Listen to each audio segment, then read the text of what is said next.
Hello students, आज हम start करने जा रहे हैं हमारे अल्टरनेटिंग करंट का लेक्चर नंबर 2। तो देखेंगे आज के लेक्चर में हम क्या क्या चीज़ें जो है कवर करेंगे। तो हमेशा की तरह हम स्टार्ट करने जा रहे हैं हमारे कोट ऑफ द से dream big and dare to fail. बड़ा सोचो और जो फेलियर्स आते हैं उससे बिल्कुल भी नहीं घबराना है हमारे को। आगे हम बात करने जा रहे हैं, ठीक है, जो हमारा जो कोर्स है नीट का जो कोर्स है, नीट का कोर्स जो है एक बहुत ही इम्पोर्टेंट कोर्स है नीट के बच्चों के लिए। तो उसमें बहुत सारी चीज़ें जो है हम प्रोवाइड करवा रहे हैं, जिसमें आप देखेंगे तो जो हमारे लेक्चर होते हैं तो हर लेक्चर के साथ में आपको अनोटेटेड पीडीएफ है ना, मतलब जो भी हम पढ़ा रहे होते हैं यहाँ पर उसके नोट्स वो आपको जो है हमारे टेलीग्राम चैनल पर अवेलेबल होते हैं। साथ ही हमारे जो वेबसाइट है उस पर आपको वेबसाइट पर हमारी जो खास तौर पर जो खासियत है वो सब चीज़ें भी हमारे को हमने सारी चीज़ें यहाँ पर दी हुई है। एक चैप्टर वाइज सीआरई क्या होती है, जब चैप्टर एंड होता है तो एक कंबाइंड जो है एक्सरसाइज जो है आपको अवेलेबल होती है, तो वो जो है हमारे कोर्स के साथ में अवेलेबल है। लेक्चर वाइज असाइनमेंट, हर लेक्चर के साथ में आपको जो है एक असाइनमेंट हर लेक्चर के बाद में हमारे टेलीग्राम चैनल पर भी अवेलेबल हो जाता है।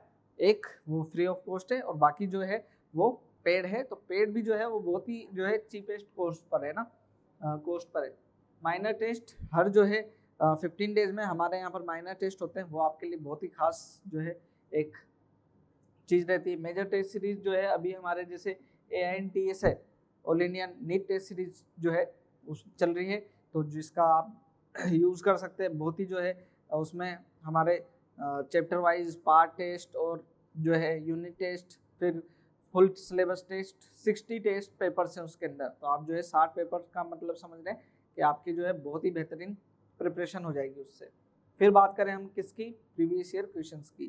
प्रीवियस ईयर क्वेश्चन वो भी सोल्ड है ना, वीडियो सॉल्यूशन के साथ में जो है आपको अवेलेबल है। हमारा जो है यूट्यूब चैनल पर भी वो फ्री ऑफ कॉस्ट अवेलेबल है। तो जो है आप इन सारी चीज़ों का जो है फ़ायदा उठा सकते हैं। बहुत ही जो है आपके लिए एक कंप्लीट पैकेज के तौर पर जो है हमने ये प्रोवाइड करवाया है आपको। बात करें आज के लेक्चर की, तो आज के लेक्चर में जो हम चीज़ें सीखने वाले हैं वो है लर्निंग ऑब्जेक्टिव्स में अंडरस्टैंडिंग्स एंड डेफिनेशन ऑफ की कंसेप्ट। जो की कंसेप्ट है उसके अंडरस्टैंडिंग जो है आपकी बढ़ेगी। की कंसेप्ट्स हैं उसको आप सीख रहे होंगे। Apply phasor diagram to practical scenario. जो फेजर डायग्राम है ना, जो AC सर्किट्स है, अलग अलग सर्किट्स जो है उसके अंदर जो फेजर डायग्राम है, फेज से जो है डायग्राम हम बनाएंगे तो किस तरीके से होंगे वो उसको भी देखेंगे। फिर develop analytical problem solving to different AC circuits. जो है अलग अलग AC सर्किट्स आपके जो रहेंगे उसके अंदर हम प्रॉब्लम सॉल्विंग जो चीज़ें रहेगी उसको देखने वाले हैं। फिर connect theoretical concept to real world application, वो जो चीज़ें हैं वो रहेंगी। और न्यूमेरिकल प्रॉब्लम जो है सोल्व करने की एबिलिटी वो भी आपकी यहाँ से बढ़ रही होगी आज के लेक्चर से, ठीक है ना। तो इन सब चीज़ों को हम देखेंगे चैप्टर के अंदर किस तरीके से जो है चीज़ें हमारी रहेगी, ठीक है। स्टार्ट करें तो लास्ट क्लास में हमने जो है अलग अलग जो है करंट्स के बारे में देखा था, जैसे कि आपके इंस्टेंटेनियस करंट, एवरेज करंट है ना, पीक करंट और RMS करंट। तो जब हमने ओवरऑल देख लिया था तो AC करंट जो था बेसिकली वो हीटिंग इफेक्ट पर बेस्ड होता है। जो अमीटर जो होता है वो भी क्या होता है, हीटिंग इफेक्ट। और हीटिंग इफेक्ट कौन सा पर जो करंट बेस्ड होता है वो कौन सा आता है, RMS करंट। RMS करंट जो है अगर आपको सर्किट में कहीं पर अमीटर लगा है AC सर्किट में, तो वो क्या है जो है अमीटर लगा हुआ है, तो वो अमीटर जो है किसको मेजर कर रहा होता है, अल्टरनेटिंग करंट को। और जो है वो अल्टरनेटिंग करंट कौन सा होता है, आपका RMS करंट है ना। तो RMS की वैल्यू को वो जो है वहाँ से हम कैलकुलेट कर रहे होते हैं, है ना। तो यहाँ पर देखें आज के लेक्चर से की जो शुरुआत करने जा रहे हैं हम फेज से, है ना। फेजर डायग्राम को भी हम शुरुआत में देखेंगे। तो फेजर डायग्राम, क्योंकि उसके लिए हमारे को फेज को समझना जरूरी है। तो फेज क्या है बेसिकली, फेज हमने एक ऐसी फिजिकल क्वांटिटी, फेज का बेसिक मतलब जो है हम उसका एंगुलर रिप्रेजेंटेशन जो है वो हम देख रहे होते हैं ना। तो फेज का मतलब एंगल, किस पोजीशन पर है, क्या उसकी सिचुएशन है ना। वो फिजिकल क्वांटिटी है which represent both instantaneous value and direction of alternating quantity, है ना। फिजिकल वैल्यू क्या उसकी वैल्यू है और उसकी डायरेक्शन क्या है, ठीक है ना। एट एनी इंस्टेंट जो है उसको क्या कहते हैं हम, फेज कह देते हैं, है ना। तो यहाँ पर अगर हम देखें तो ये जो है ये फिजिकल क्वांटिटी है, इसके अंदर जो है यहाँ पर इसके अंदर देखना डायमेंशनलेस क्वांटिटी, ये जो पार्ट है ये क्या है आपका फेज है, ये वाला पार्ट जो है क्या है फेज एंगल। तो क्या है if an alternating quantity expressed as I = I naught sin omega t + 5 then argument of sine है ना, साइन का जो आर्गुमेंट है ये जो है क्या कहलाता है इज कॉल्ड इट्स फेज, इसको क्या कह देते हैं हम इसका फेज। आगे क्या कह रहे हैं देखना ओमेगा टी इक्वल टू क्या है हमारे पास में इंस्टेंटेनियस फेज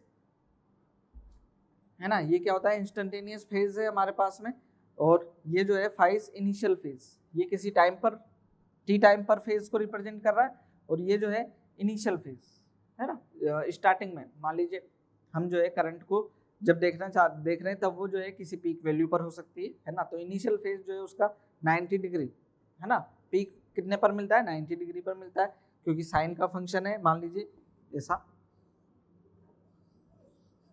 है ना, तो ये साइन का फंक्शन है। लेकिन जो है इनिशियल फेज क्या है, अगर हमारा चालू ही क्या हो रहा है 90 डिग्री से, तो इनिशियल फेज फाई क्या हो जाएगा हमारा फिर उस केस में 90 डिग्री हो जाएगा है ना। ऐसे ही कहीं पर भी किसी भी सिचुएशन से चालू हो सकता है, 30 डिग्री पहले चालू हो जाए 30 डिग्री बाद से चालू हो, तो ये सारी चीज़ें जो है आपको देखनी पड़ती है, ठीक है ना। तो ये फेज का इम्पोर्टेंस है, इसमें जो है आप दोनों चीज़ों का ध्यान रखें। हम SHM में और बाकी जगहों पर जो है फेज को देखते रहें तो बहुत ज़्यादा जो है यहाँ पर दिक्कत नहीं आती है, ठीक है ना। आगे चले देखना, फिर हम बात करते हैं किसकी फेज डिफरेंस की। फेज डिफरेंस अब देखें, दो हमारे पास में अल्टरनेटिंग सोर्सेज हो सकते हैं है ना, तो दोनों के बीच में जो है एक का फेज अलग हो सकता है, दूसरे का फेज अलग हो सकता है, तो दोनों के जो फेजेस में जो डिफरेंस है उसको हम क्या कह देते हैं फेज डिफरेंस। देखेंगे जैसे यहाँ पर हमारे पास में एक जो है वोल्टेज दे रखा है, क्या दे रखा है एक वोल्टेज दे रखा है अल्टरनेटिंग क्वांटिटी, एक जो है करंट दे रखा है, दोनों के बीच में फेज डिफरेंस, इसका फेज और इसके फेज का डिफरेंस वो क्या है हमारे पास में फेज डिफरेंस φ1 - φ2 है ना, इसका ध्यान रखें आप, ये क्या है हमारा फेज डिफरेंस है, ठीक है। आगे चलेंगे एक जो है फेज डिफरेंस देख लिया डेल्टा फाई, एक रिलेशन जो कि हमने पहले भी देखा हुआ है, तो हमारे पास में फेज डिफरेंस और टाइम डिफरेंस का रिलेशन, ये आप ध्यान रखें कि जब हमने पार्ट डिफरेंस को भी देखा था तो मैंने यहाँ पर पार्ट डिफरेंस भी लिखा था, जो डिफरेंस वाली टर्म्स है वो ऊपर, और कितना मैक्सिमम जो है एक साइकिल का डिफरेंस हो सकता है, एक साइकिल का मैक्सिमम डिफरेंस कितना हो सकता है 2 पाई, और टाइम पीरियड का कितना डिफरेंस हो सकता है मैक्सिमम टाइम का डिफरेंस कितना हो सकता है एक टाइम पीरियड के इक्वल, इससे ज्यादा एक साइकिल में डिफरेंस नहीं हो सकता। तो ऊपर वाले फेज डिफरेंस होते हैं और नीचे वाले क्या होते हैं, नीचे वाले एक साइकिल का पूरा कंप्लीट साइकिल का डिफरेंस है ना। वैसे पार्ट डिफरेंस भी जब हम लेते थे तो आपको मैं बताऊं यहाँ पर क्या लेते थे हम, यहाँ पर लेते थे पार्ट डिफरेंस के लिए जो है डेल्टा एक्स, और नीचे क्या जाता था एक साइकिल का पूरा साइकिल का पार्ट डिफरेंस कितना हो सकता है मैक्सिमम कितना हो सकता है लेमडा है ना। तो यहाँ पर दोनों ही चीजें हम ले सकते हैं, तो वो जो है उस रिलेशन को भी हम यूज कर सकते हैं ना। जैसे कि एक एग्जांपल के तौर पर आप देखें, if the phase difference between E and I जो है दोनों के बीच में कितना दे रखा है π/4, और फ्रीक्वेंसी जो है कितनी दे रखी है 50 hertz, then calculate time difference calculate करना हो तो हम यहाँ पर कैलकुलेट आसानी से कर सकते हैं इसको। यहाँ पर अभी हमने देखा कि delta phi upon 2 pi equal to delta T upon capital T है ना। तो यहाँ से फेज डिफरेंस जो है कितना दे रखा है π/4, कितना दे रखा है π/4 अपॉन 2 पाई, ये हो जाएगा डेल्टा टी, टाइम डिफरेंस है ना, टाइम डिफरेंस डेल्टा टी, और ये क्या है हमारे पास में टी, तो ये आ जाएगा हमारे पास में पाई से तो पाई कैंसिल हो जाएगा, ये हो जाएगा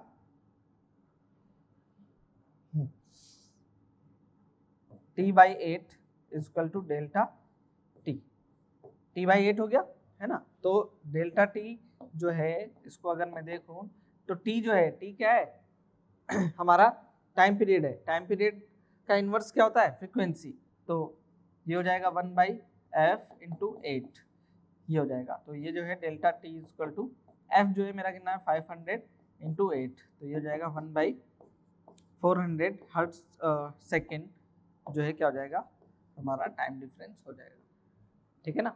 ऐसा तो बहुत कोई बड़ी बात नहीं है, आसानी से सोल्व हो सकता है, ठीक है।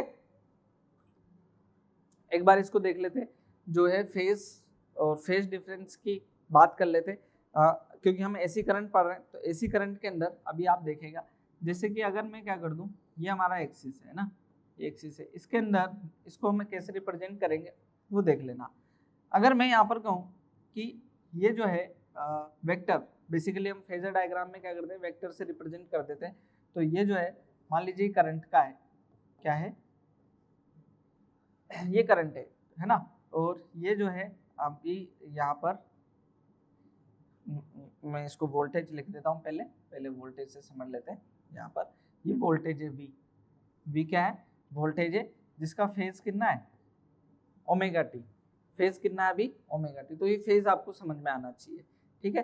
तो इसकी जो वैल्यू है यहाँ पर, ये क्या हो जाएगी, V नोट।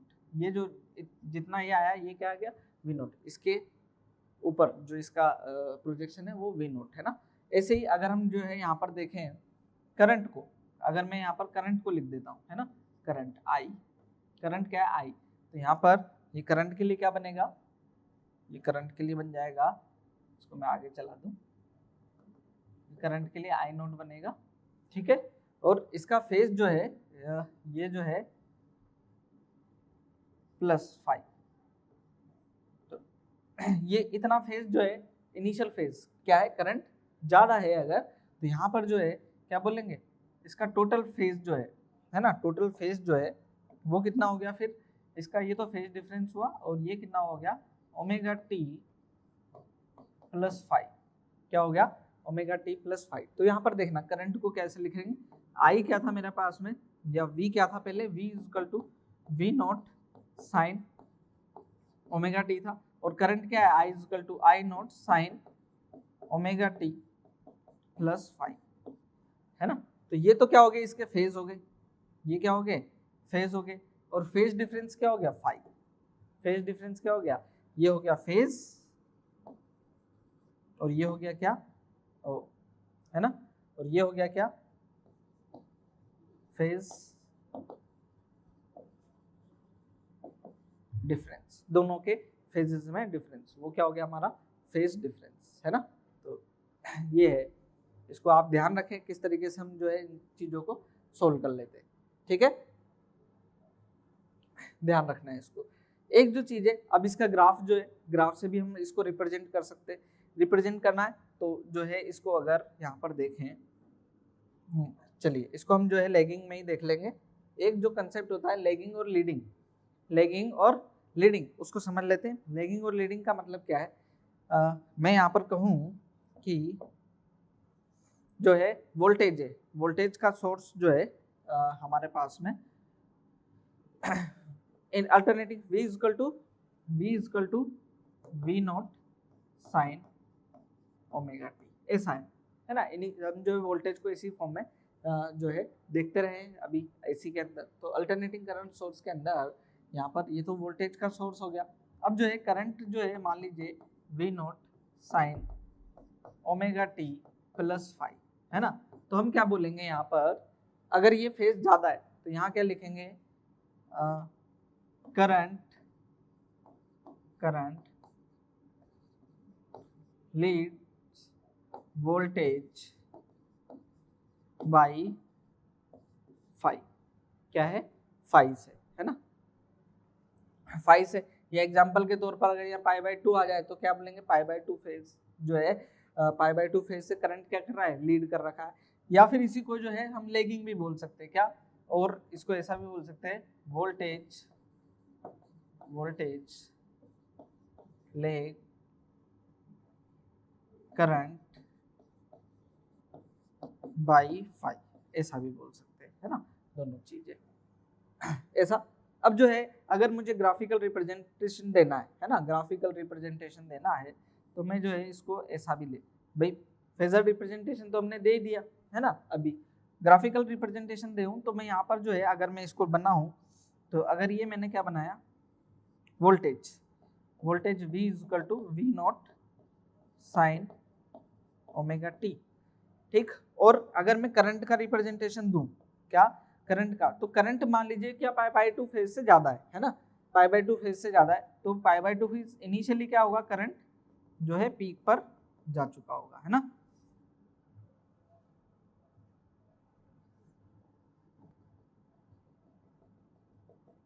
ऐसा है ना। तो ये क्या होगा, ये करंट जो होगा I is equal to I not sine omega T plus pi by 2, ये क्या होगा आपका करंट का फेज होगा, है ना।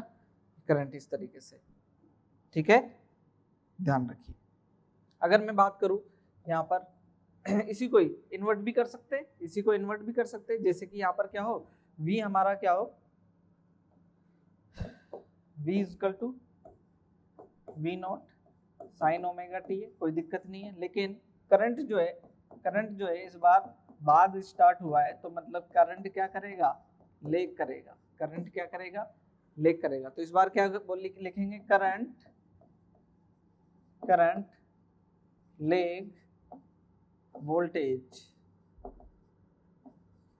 बाई फाई, है ना। या फिर इसको ऐसा भी लिख सकते हैं, current voltage lead current by phi, जो है करंट वोल्टेज क्या कर रहा है, लीड कर रहा है इस बार, क्योंकि वोल्टेज ज्यादा है ना। तो यहाँ पर जो है अगर मैं फेज क्या ले लूँ, पाई बाई 2 का ले लूँ, फेज डिफरेंस क्या ले लूँ, पाई बाई 2 का, तो ये वोल्टेज तो ये हमारा ऐसा ही है ना। लेकिन इस बार करंट जो है वो क्या होगा, करंट जो है क्योंकि वो क्या कर रहा है हमारा,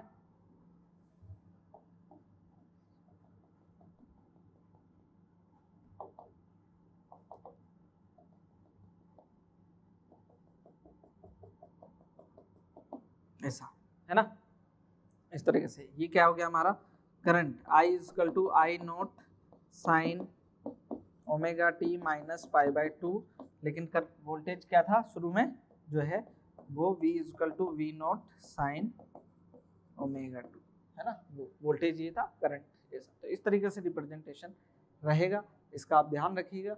ये जो है डायग्राम जो हम अलग अलग सर्किट्स पढ़ेंगे उसके लिए बहुत ज़्यादा इंपॉर्टेंट है, वहाँ पर आपको इन सब चीज़ों की जरूरत पड़ने वाली है, ठीक है। तो सोल्व करेंगे इन सब चीज़ों को, देखें, ठीक है। अच्छा, यहाँ पर फेज डायग्राम है, तो फेजेस से ही जो है हम क्या करेंगे, इन क्वेश्चंस को, जैसे करंट दे रखे हैं आपको, 2 करंट दे रखे हैं, तो 2 करंट का क्या फाइंड रिजल्टेंट पूछ रहे हैं, है ना। तो यहाँ पर ये क्या हो गया I1 और ये क्या हो गया I2, तो दोनों का रिजल्टेंट जो है अगर हम देखें फेजर डायग्राम से, क्योंकि फेजर डायग्राम जो है वहाँ पर हम स्केलर क्वांटिटी को भी किससे रिप्रेजेंट कर देते हैं, वेक्टर क्वांटिटी से, स्केलर को भी किससे, वेक्टर से। तो जो है हमारा क्या हो जाएगा, अगर इन दोनों को देखें तो रिजल्टेंट क्या होगा हमारे पास में, under root I1 square plus I2 square, solve कर लेना है बस, हमारा रिजल्ट आ जाएगा, यहाँ हो जाएगा I is equal to under root, ये हो जाएगा क्या, I not 1 sine omega T का होल स्क्वायर प्लस ये हो जाएगा I not 2 cos omega T का होल स्क्वायर, ठीक है। 1 मिनट रुकिए, ठीक है ना। इसको ऐसा ही रखते हैं क्योंकि इसमें जो है सॉल्यूशन जो है इसका हो नहीं पाएगा अभी, तो जो है आप इसको ऐसा ही रखें और थोड़ा कोशिश कर सकते हैं इसको, अभी यहाँ पर देख लेंगे, चलिए देख लेते हैं, I नॉट 1 का होल स्क्वायर और ये हो जाएगा साइन स्क्वायर ओमेगा टी, वो क्या बन जाएगा मेरे पास में, साइन स्क्वायर ओमेगा टी, मैं इसको साइन स्क्वायर ओमेगा टी रहने देता हूँ अभी, sine square omega T plus I not 2, ये हो जाएगा 1 माइनस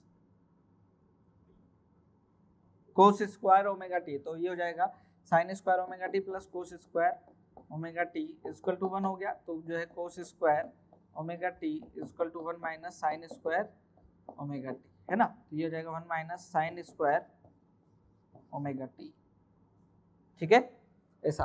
तो यहाँ पर जो अगर हम लिखें इसको तो ये हो जाएगा हमारे पास में I नॉट 1 का square sine square omega T plus I not 2 square minus I not 2 square sine square omega T, ठीक है। तो यहाँ पर जो है I इक्वल टू आ जाएगा हमारे पास में, दोनों से कॉमन आ जाएगा है ना, कॉमन आ जाएगा हमारे पास में साइन स्क्वायर ओमेगा टी।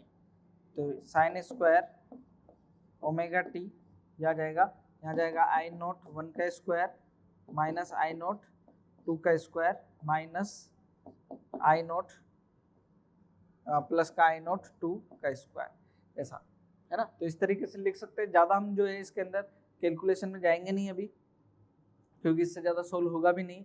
तो हमारा रिजल्ट जो रहेगा, रिजल्टेंट तो जो है यहाँ पर भी इतना ही जो है हमारा क्या हो जाएगा, रिजल्टेंट भी हो जाएगा, ठीक है ना। आगे चले तो जो है, क्योंकि हमारे को बेसिकली जो फेजर डायग्राम है, या हमने जो शुरू में इंस्टेंटेनियस वगैरह जो भी सर्किट के लिए करंट पढ़े थे, तो वो अप्लाई होने कहाँ पर, सर्किट्स में। तो हमारे पास में डिफरेंट तरीके के जो है सर्किट्स जो हो सकते हैं, वो सारे सर्किट्स के अंदर हम अल्टरनेटिंग करंट सोर्स को यूज करके जो है हम चीज़ों को देखने वाले हैं। तो अगर हम यहाँ पर देखें तो हमारे पास में सर्किट्स जो है वो क्या क्या हो सकते हैं, उसको देख लेते हैं। तो पहला सर्किट जो होगा वो क्या होगा हमारे पास में, प्योर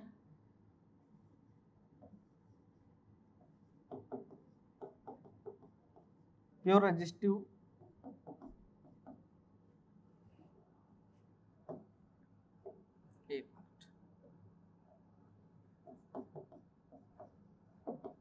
है ना, जिसमें सर्किट के अंदर सिर्फ क्या लगाओ, एक रेजिस्टेंस लगाओ, क्या ना, प्योर रेजिस्टिव है ना, रेजिस्टेंस लगाओ, ओनली रेजिस्टेंस, या फिर इसको जो है हम क्या बोल रहे हैं, only resistance, only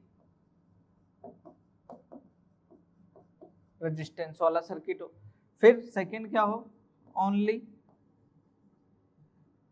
inductor, circuit में सिर्फ क्या हो, इंडक्टर हो। फिर क्या हो सकता है, ओनली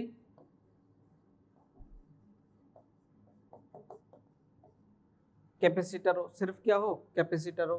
फिर हमारे पास में क्या भी हो सकता है, एक और सर्किट जिसके अंदर रजिस्टर और इंडक्टर दोनों हो, है ना, आरएल सर्किट बोल देंगे इसको। फिर हमारे पास में क्या हो सकता है, आरसी सर्किट हो सकता है। फिर क्या हो सकता है हमारे पास में, एक एलसी, है ना। तो एलसी सर्किट को तो हम सबसे बाद में पढ़ने वाले हैं, एलसी सर्किट को हम लास्ट में पढ़ेंगे। और एक जो है 7 जो कि काफी इंपॉर्टेंट हमारे सर्किट है, एलसीआर सर्किट, ठीक है। तो सातों सर्किट को जो है हमारे को 1 बाय 1 जो है कंप्लीट करना है। तो देखेंगे इसको कैसे। सबसे पहले हम स्टार्ट कर रहे हैं किससे, प्योर रेजिस्टिव, जिसमें सिर्फ जो है सर्किट के अंदर सिर्फ क्या लगाओ, रजिस्टर लगाओ। तो सबसे पहला जो है सर्किट कंटेनिंग प्योर रेजिस्टेंस, है ना, प्योर रेजिस्टेंस मतलब सिर्फ क्या लगाओ, रेजिस्टेंस लगाओ।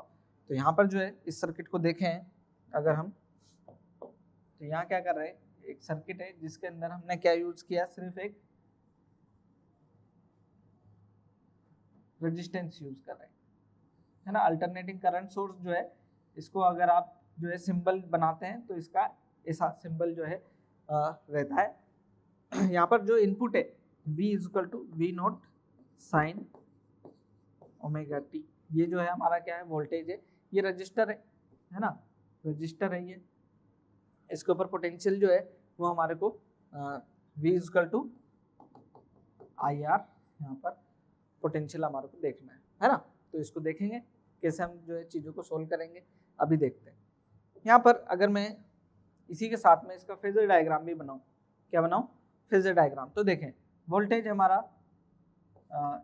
ये है, वोल्टेज हमारा ये है ना, V, ओमेगा टी इसका फेज है, ओमेगा टी फेज है। तो यहाँ से जब ये वोल्टेज आ गया हमारे पास में, तो हमारे को क्या देखना है, करंट भी देखना है। हर एक सर्किट में हम जो है जनरली यही करेंगे, वोल्टेज के साथ में क्या भी देखेंगे, करंट भी देखेंगे। तो V तो ये आ गया, V equal to V not sine omega T हो गया। अब देखते हैं करंट। तो I इक्वल टू क्या होता है हमारे पास में, V बाई आर, भाई क्योंकि अकेला रजिस्टर है तब तो यही होता है ना। तो I इक्वल टू क्या हो जाएगा, V क्या है, V not sine omega T upon में R। तो वी नॉट बाई आर ये क्या बन जाएगा हमारे पास में, I equal to I not sine omega T. तो ये बन गया हमारे पास में क्या,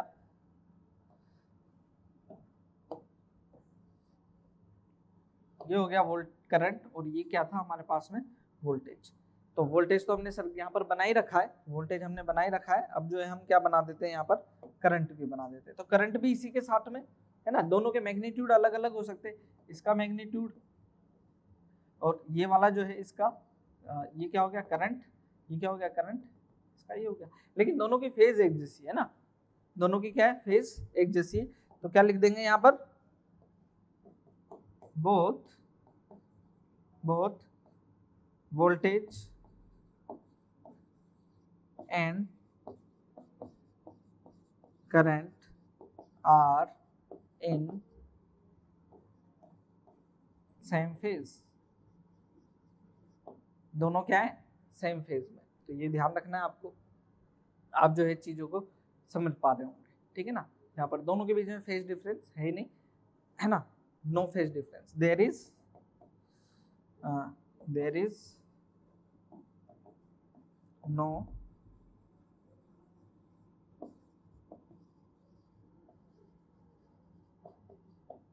डिफरेंस, है ना, कोई फेज डिफरेंस नहीं होगा दोनों के बीच में, ठीक है ना। आगे चले, तो इसको भी देख लेंगे, है ना। चलिए, ये हमारा क्या था, प्योर रेजिस्टिव सर्किट। अब जो है बात करने वाले हम किसकी, प्योर इंडक्टिव सर्किट। क्या है, जिसमें सिर्फ क्या लगा होगा, एक इंडक्टर लगा होगा, है ना, इंडक्टर लगा होगा। तो यहाँ पर जो है इस सर्किट को बना करके देखें, ये क्या है हमारे पास में, एक इंडक्टर लगा हुआ है सर्किट के अंदर, एसी सोर्स है हमारे पास में, alternating current source, V equal to क्या है, V not sine omega T. ये हमेशा, क्योंकि ये तो इनपुट है, जो है आउटपुट, यहाँ पर करंट क्या आएगा ये हमारे को देखना है, आई क्या होगा यहाँ पर, ये हमारे को देखना है ना। चलिए देखेंगे, तो इस करंट को देख लेंगे कैसे, ये जो है हम इसको देखेंगे। तो हमारे पास में जो इंड्यूस्ड ईएमएफ वो क्या होता है, V equal to minus L D I by D T, ये हमने पढ़ रखा है ना। तो यहाँ से जो है हम इन सब चीज़ों को सोल्व कर सकते हैं, वो कैसे देखें, ये हो जाएगा L D I equal to V D T हो जाएगा, ठीक है। Then D I equal to minus का है, D I equal to minus 1 by L, है ना। V इक्वल टू क्या हो जाएगा, V not sine omega T D T, ठीक है। इसको इंटीग्रेट कर दें, देन हमारा क्या आ जाएगा, नेट करंट आ जाएगा। इसको इंटीग्रेट कर दें तो डी आई ये बन जाएगा आई, ये हो जाएगा इंटीग्रेशन से V नॉट बाई एल, ये बाहर आ जाएगा sine omega T D T, है ना। एक मिनट, ये तो इसको जब इंटीग्रेट करें तो ये क्या आ जाएगा हमारे पास में, कोस ओमेगा टी, क्या आएगा ये, I equal to V not by L, ये हो जाएगा साइन ओमेगा टी का integration minus cos omega T, तो माइनस आकर के बाहर हो जाएगा प्लस, हो जाएगा cos omega T upon omega, है ना। ओमेगा को मैंने यहाँ लिख लिया, तो यहाँ पर जो है तो यहाँ पर क्या हो जाएगा, I equal to V not omega L लिख दिया, कोस ओमेगा टी को हम ये लिख सकते हैं क्या, sine pi by 2 minus theta लिख सकते हैं, है ना। तो या फिर इसको जो है omega T minus pi by 2, omega T minus pi by 2 ऐसा हम लिख सकते हैं ना। तो यहाँ पर जो है साइन माइनस थीटा तो जो है आपका यहाँ पर ठीक है। एक काम करता हूँ मैं, यहाँ पर शुरू में यहाँ पर क्या ले लेते हैं, प्लस मैग्नीट्यूड ले लेते हैं, है ना, मैग्नीट्यूड ले लेते हैं। तो यहाँ पर क्या आ जाएगा, फिर यहाँ पर माइनस आ जाएगा इस जगह, है ना, इस जगह माइनस रह जाएगा, इस जगह माइनस रह जाएगा। तो ये जो है साइन माइनस थीटा क्या हो जाएगा, minus sine minus theta minus sine theta, तो ये प्लस का हो जाएगा। तो ज़्यादा कोई दिक्कत नहीं, क्योंकि इसको मैग्नीट्यूड की फॉर्म में भी सोल्व कर सकते हैं, तो वो कोई हमारे को दिक्कत करेगा नहीं। तो यहाँ से जो है हमने इसको V not by X L क्या लिख लिया, X L sine omega T minus pi by 2। अच्छा, यहाँ पर जो है इसको हमने जो एक्सएल लिखा है ना, इसको अभी हम डिफाइन करते हैं। ये V not by XL, XL जो है यहाँ पर ये किसको, रेजिस्टेंस को रिप्रेजेंट कर रहा है एक्सएल, और ये क्या बन जाएगा वी बाई आर, तो ये क्या बन जाएगा हमारे पास में current sign omega T minus pi by 2। तो यहाँ पर जो है इसको ब्रैकेट में अगर हम देखें यहाँ, तो ये जो है हमारे पास में एक्स एल इक्वल टू जो ओमेगा एल था, इसको हम बोलते हैं क्या, इंडक्टिव रिएक्टेंस। क्या बोलते हैं, इंडक्टिव रिएक्टेंस, है ना। इसका ध्यान रखें, ये बहुत इंपॉर्टेंट टर्म्स है, इनका जो है आपको बहुत यूज आने वाला होता है इन चैप्टर्स में। न्यूमेरिकल प्रॉब्लम्स जो रहती हैं वो काफ़ी जो है आपको इसमें हेल्प करती है। तो यहाँ पर जो है ये करंट हो गया, ये क्या हो गया, करंट हो गया आपके पास में, और ये क्या था आपका वोल्टेज, शुरू में जो आपने जो लिखा था वो वोल्टेज था। तो यहाँ पर अगर आप फेजर डायग्राम पर देखें, किस पर, फेजर डायग्राम पर, यहाँ पर मैं बनाता हूँ इसको ऐसा, तो ये क्या था हमारा वी ए, ये क्या है वी, लेकिन करंट जो है वो क्या कर रहा है, लेग कर रहा है पाई बाई 2 से। ये क्या है हमारे पास में ओमेगा टी, लेकिन करंट जो है इससे क्या, वोल्टेज से पाई बाई 2 मतलब 90 डिग्री, तो ये करंट ऐसा 90 डिग्री जो है फेज से क्या कर रहा है, लेग कर रहा है पाई बाई 2, है ना।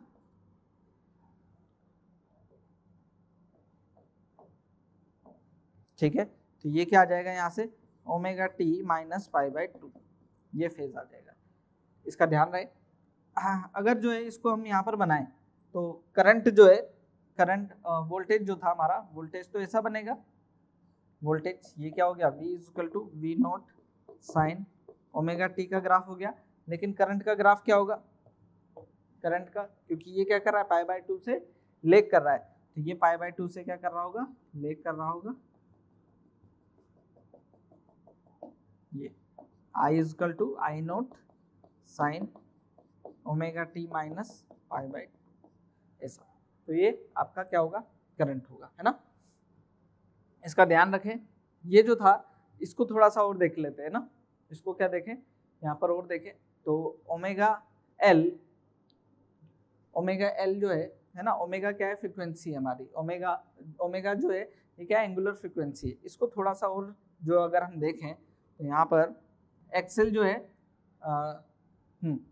एक्सेल जो है फ्रीक्वेंसी के साथ में या इंडक्टर के साथ में वेरी कर रहा है, डायरेक्टली प्रोपोर्शनल है, तो हमारे पास में जो है इसका ग्राफ जो आएगा वो डायरेक्टली प्रोपोर्शनल आएगा, जिसको अभी हम जो है वहाँ पर एक्सप्लेन कर लेंगे, एक साथ ही एक्सप्लेन कर लेंगे, यहाँ पर स्पेस कम है तो आगे देख लेते हैं ना। आगे क्या है, जब हमारा सर्किट जो है वो क्या हो, प्योर कैपेसिटिव सर्किट हो। सर्किट कैसा है हमारा, प्योर कैपेसिटिव सर्किट है, जिसके अंदर सिर्फ सर्किट में क्या लगा हुआ है, कैपेसिटर लगा हुआ है। तो इसको भी बना लेते हैं फटाफट से। यहाँ पर क्या कह रहे हैं देखें, सर्किट में हमारे पास में क्या है, सिर्फ एक कैपेसिटर लगा हुआ है, और ये कनेक्टेड है किससे, एक अल्टरनेटिंग करंट सोर्स से। ठीक है, ये कैपेसिटर है, और V equal to V not sine omega T, यहाँ पर फिर से क्या है हमारे पास में इनपुट वोल्टेज है। तो फिर से जो है हमारे को क्या देखना है, करंट देखना है। तो करंट जो देखना है, तो अगर हम यहाँ पर देखें तो Q इक्वल टू जो है वो क्या होता है, CV होता है। Q इक्वल टू क्या होता है, CV। अगर मैं यहाँ पर dq बाई dt कर दूँ, dq बाई dt, तो ये क्या हो जाएगा, d बाई dt CV। दोनों साइड हमने डिफ्रेंशिएट कर दिया, तो ये क्या बन जाएगा, करंट, और ये बन जाएगा C कैपेसिटेंस तो बाहर आ जाएगा, और ये जो है इसका डिफ्रेंशिएट हो जाएगा V not sine omega T का, है ना। तो यहाँ पर जो है ये C V नॉट बाहर आ गया, है ना, और साइन ओमेगा टी का डिफ्रेंशिएशन क्या हो जाएगा, cos omega T into omega. ठीक है, इसको थोड़ा सा जो है हम ऐसा लिख लेंगे, कैसा देखें, I equal to V not by 1 upon omega C. Omega C को 1 अपॉन में ले तो वापस यहाँ पे ही आ जाएगा ये, है ना, इसमें कोई बड़ी बात नहीं है। कि कोस ओमेगा टी को हम जो है यहाँ पर जो है sine pi by 2 plus theta, है ना, sine pi by 2 plus theta क्या होता है, कोस थीटा होता है, तो ये इस फॉर्म में बन जाएगा, है ना। तो यहाँ पर जो है I इक्वल टू, इसको हम नई फॉर्मेट में लिख लेते हैं, वो क्या हो जाएगा, V not by X C, क्या हो जाएगा, V not by X C sine omega T plus pi by 2, है ना। यहाँ एक्स सी जो है वो क्या है हमारे पास में 1/ओमेगा c है, क्या है 1/ओमेगा c, जिसको हम क्या बोलते हैं कैपेसिटिव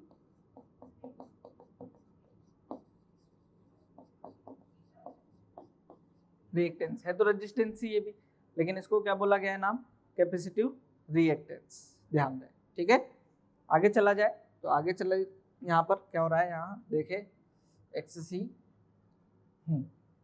ये जो करंट था ना, ये जो करंट था ये V not by X C क्या बन गया, ये हमारे पास में करंट बन गया, क्योंकि ये रेजिस्टेंस वोल्टेज अपॉन रेजिस्टेंस क्या बन जाएगा, current I not sine omega T plus pi by to, omega T plus pi by to. ठीक है, तो ये जो है हमारे पास में ऐसा रहने वाला है ये। ठीक, आगे देखें तो ये जब करंट आ गया तो यहाँ पर ये पाई बाई टू फेज से क्या कर रहा है, लीड कर रहा है। इस बार करंट क्या कर रहा है, लीड कर रहा है वोल्टेज को। तो ये यहाँ पर जो बनेगा तो ऐसा बनेगा, देखें इसको मैं इधर बनाऊं, इधर ही बनाते हैं, है ना। यहाँ पर इस बार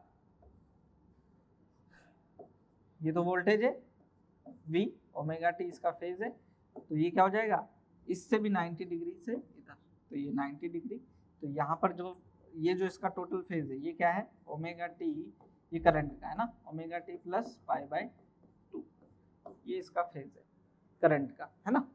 तो इसको अगर हम ग्राफ पे बनाए तो ग्राफ पे भी जो है इसको ऐसा बना सकते हैं, ये वोल्टेज का है, क्या है, ये वोल्टेज है V equal to V not sine omega T, ठीक। और करंट का क्या है, करंट का पाई बाई टू से क्या कर रहा है ये, यहाँ पर हम लिख लेते हैं current Leeds voltage by pi by to, है ना, या वोल्टेज लैग कर रहा है, ऐसा भी लिख सकते हैं। यहाँ पर जो है करंट को देख लेते हैं, करंट का जो है पाई बाई टू से ज़्यादा जो है क्या है, इसका इनिशियल फेज स्टार्टिंग में ज़्यादा है,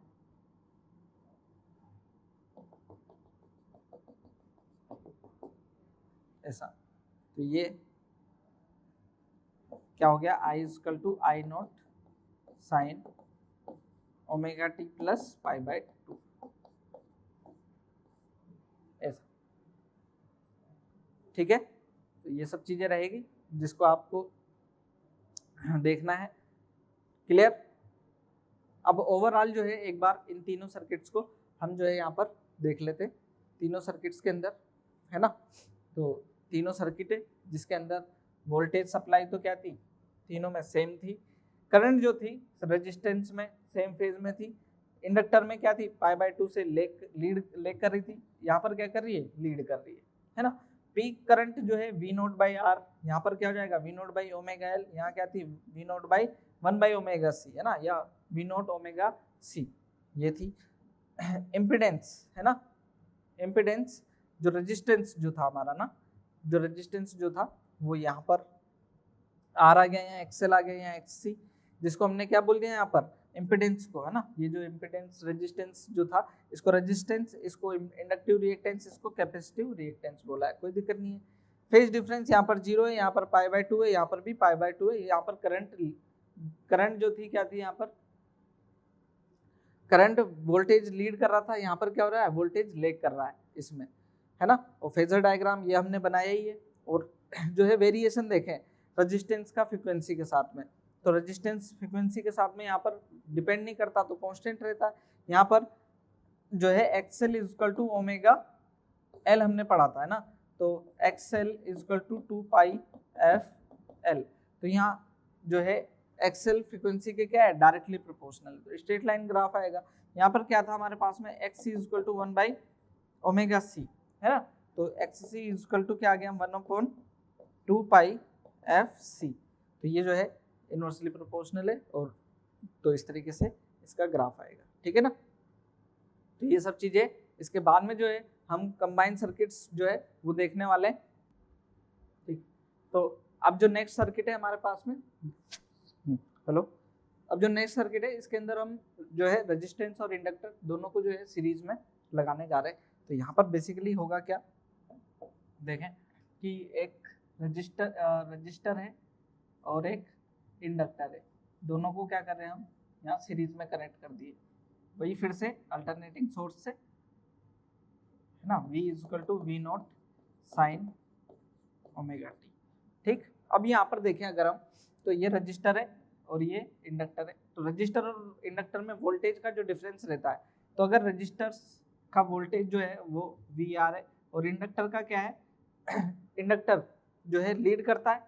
इंडक्टर क्या करता है, लीड करता है। अभी अभी हमने देखा क्या कि इंडक्टर जो है, इंडक्टर वाला क्या करता है, वोल्टेज लीड करता है किसके कंपेयर में, इन दोनों को देखें, इसको और इसको कंबाइन एक साथ बना रहे हैं अभी हम, है ना। तो इन दोनों को एक साथ बनाए तो यहाँ पर क्या होगा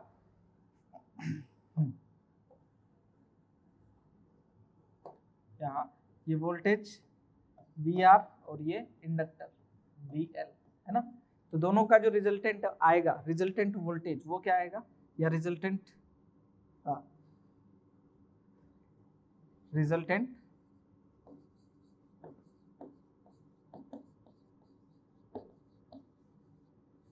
रिजल्टेंट वोल्टेज वो क्या आ जाएगा, V इक्वल टू,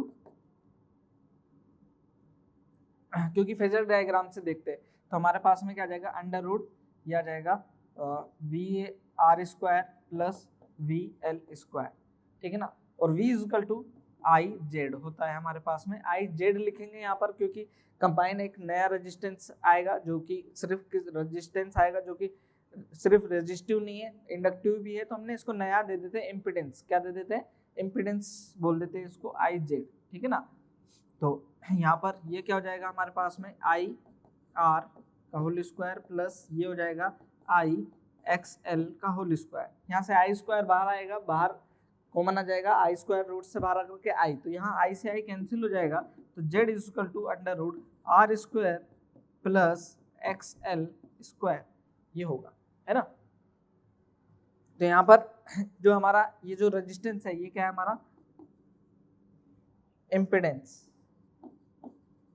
क्या है ये impedance, Z equal to under root R square plus X L square. तो यहाँ पर जो है जेड इक्वल टू, इसको जो है हम ऐसा भी लिख सकते हैं आर स्क्वायर, एक्सएल को क्या लिख सकते हैं हम, ओमेगा एल का स्क्वायर, ऐसा। ये जो है इसका भी ध्यान रहे। और दोनों के बीच में अगर हम फेज डिफरेंस देखें तो फेज जो है फाई, है ना। यहाँ पर अगर हम दोनों का रिजल्टेंट फेज जो है, यहाँ पर अगर हम इन दोनों का फेज बनाए यहाँ फाई, तो वो क्या बनेगा हमारे पास में, वो टेन थीटा से, है ना, टेन इनवर्स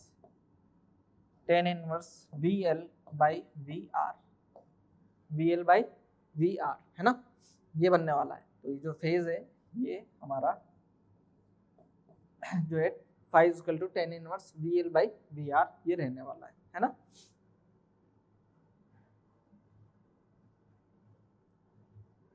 ठीक है, ऐसा हम कर सकते हैं। इसी तरीके से जो हम किस में भी देखने वाले हैं, हमारा जो सर्किट है नेक्स्ट आरसी सर्किट जिसके अंदर एक क्या होगा, रजिस्टर लगा होगा और एक क्या लगा होगा, कैपेसिटर। एक रजिस्टर और एक क्या लगा होगा, कैपेसिटर, फिर से एसी सोर्स से,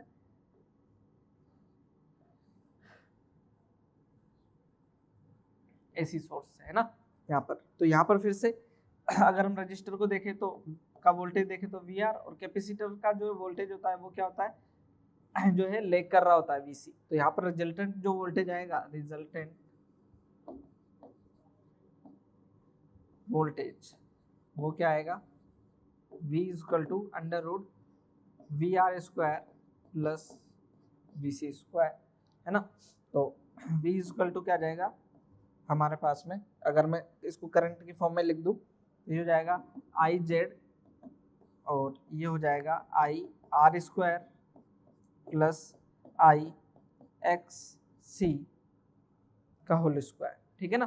तो यहाँ से आई बाहर आकर के कैंसिल हो जाएगा, जेड इक्वल टू क्या आ जाएगा मेरे पास में, R square plus X C square, जिसको हम ऐसा भी लिख सकते हैं, देखें Z equal to under root R square plus X C जो है क्या हो जाता है हमारे पास में, वन बाई ओमेगा सी का होल स्क्वायर, है ना, ऐसा। और फेज जो है अगर हम यहाँ पर फेज देखें तो फेज फिर से क्या मिलेगा मेरे को, phi equal to tan inverse V C by V R, है ना। और यहाँ पर V C by V L by V R था, तो इसको जो है इसको भी चेंज कर लेते हैं एक बार, ये क्या था हमारे पास में ओमेगा एल है ना, या इसको एक्सएल बाई आर लिख सकते हैं, या फिर क्या भी लिख सकते हैं टेन इनवर्स एक्सएल, एक्सएल को क्या लिख सकते हैं ओमेगा एल और बाई आर यहाँ पर। और तो यहाँ पर भी जो है हम चेंज कर लेंगे इसको, टेन इनवर्स ये क्या हो जाएगा आई एक्स सी और ये आई आर है ना, कैंसिल हो जाएगा ये। 5 equal to tan inverse X L by R होता है, क्या होता है एक्स एल बाई आर, या फिर जो है 5 इक्वल टू क्या मिल जाएगा ये हमारे पास में एक्सएल क्या होता है 1 बाई ओमेगा सी, तो क्या हो जाएगा 1 बाई ओमेगा सी आर। ये तो ये रिलेशन है जिसका हमारे को यूज करना है ना। तो आपके लिए एक जो है बहुत सारा जो है याद करने के लिए मटेरियल होता है, समझ याद नहीं करने की जरूरत होती, बस समझने की बात होती है। एक बार समझ जाए देन जो है आपको सारी चीजें क्लियर हो जाएंगी। ठीक है, आगे चले। इस पर कुछ क्वेश्चंस जो है इस पर हम जो देखने वाले हैं, कैपेसिटिव ये हमने देख ही लिया है ना, और कुछ क्वेश्चंस जो है वो कर लेते हैं। यहाँ पर एक जो है यहाँ से मैं क्वेश्चन जो है करवा दूँ आपको, जैसे इस तरीके का है। तो अगर एक क्वेश्चन जो है मैं यहाँ पर लूँ कि एक रजिस्टर है और एक क्या है कैपेसिटर है, रजिस्टर और कैपेसिटर है, यहाँ पर जो है इसका रेजिस्टेंस जो है, इसका रेजिस्टेंस मान लीजिए कि 40 ओम है, क्या है 40 ओम, और इसका रेजिस्टेंस जो है 30 ओम है। तो आपसे पूछ रहे क्या impedance of the circuit, impedance of the circuit वो क्या होगा, तो इम्पीडेंस क्या होगा यहाँ पर Z equal to under root R square plus X C square. तो यहाँ पर जो है R कितना दे रखा है, R दे रखा है यहाँ पर 40 का स्क्वायर 40 और ये दे रखा है 30। तो इसको सोल्व करेंगे तो कितना आ जाएगा हमारे पास में 50 ओम है ना। इसमें डायरेक्ट टोटल नहीं होता है ना, इसमें क्या नहीं होगा डायरेक्ट टोटल नहीं होगा, इस चीज का ध्यान रखें। ठीक, कुछ क्वेश्चन है जिसको हमारे को अभी देख लेना है फटाफट। देखें पहला क्वेश्चन क्या कह रहा है, what is the inductive reactance. Inductive reactance की बात करें of a coil if the current through it is 20 milliampere and voltage across is 100 volt. ठीक है, तो करंट और वोल्टेज दे रखा है, इसमें इंडक्टिव रिएक्टेंस पूछ रहे हैं। तो यहाँ पर जो है हमारे पास में V is equal to I XL, V is equal to I R होता है, तो आई आर की जगह क्या जाएगा एक्सएल हो जाएगा।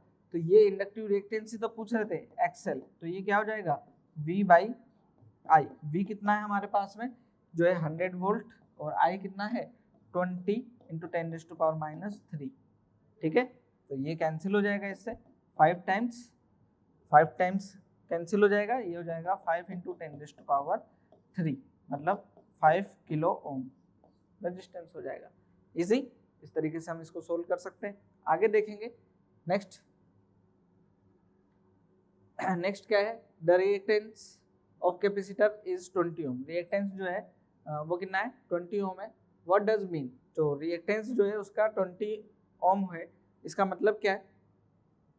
फिर what will be its reactance if frequency of AC is double. जो है रिएक्टेंस कितना होगा जब फ्रीक्वेंसी क्या हो जाए इसकी डबल।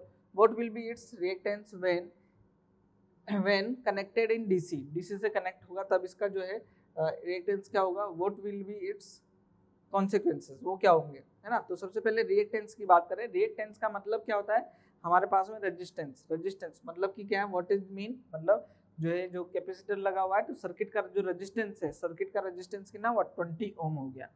सर्किट का रेजिस्टेंस कितना हो गया हमारे पास में 20 ओम।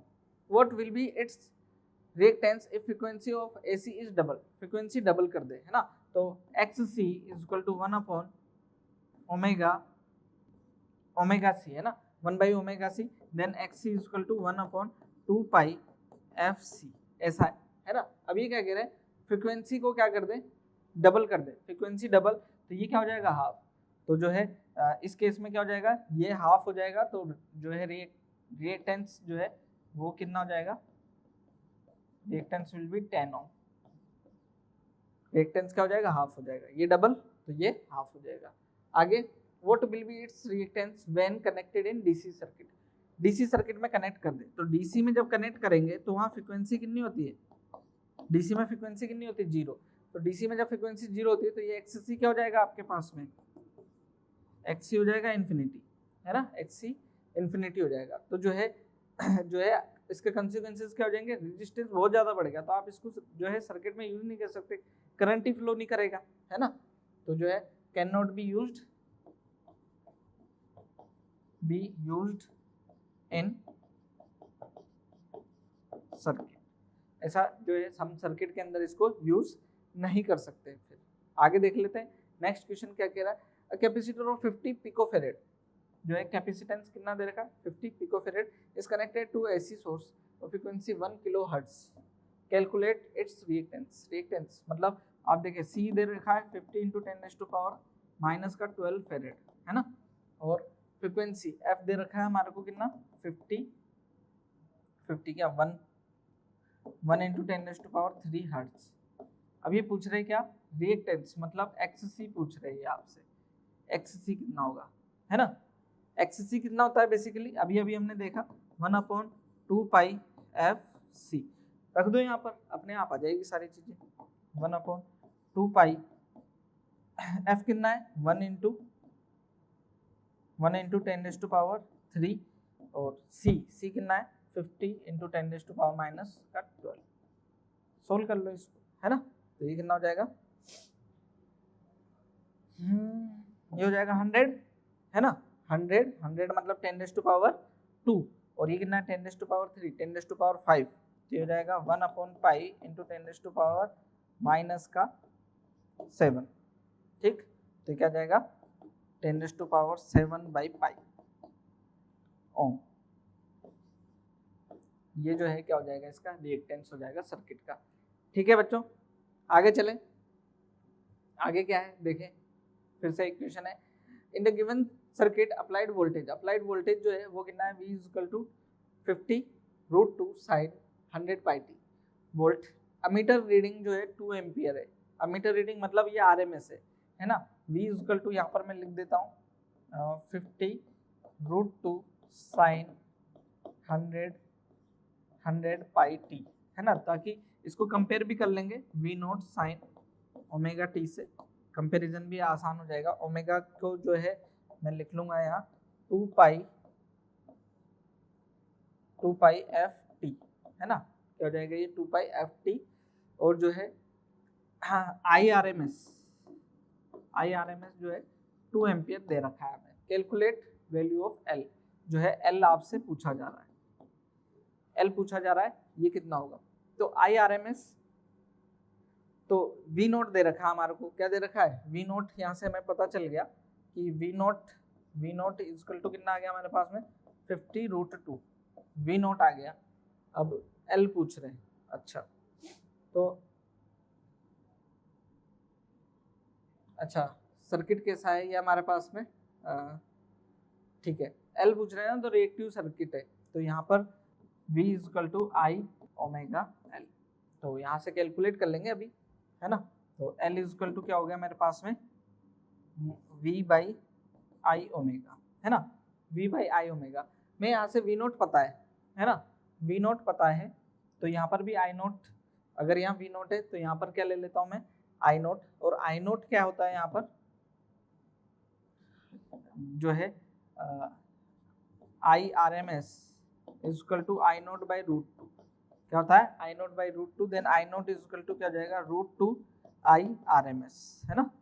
तो यहाँ V0 जो है वो कितना है 50√2, ठीक है, और I0 ये है कितना √2 I कितना है, I हमारे पास में 2 है, ये ओमेगा ये होगा 2π/f, या फिर डायरेक्ट ही लिख लेता हूँ ω/t,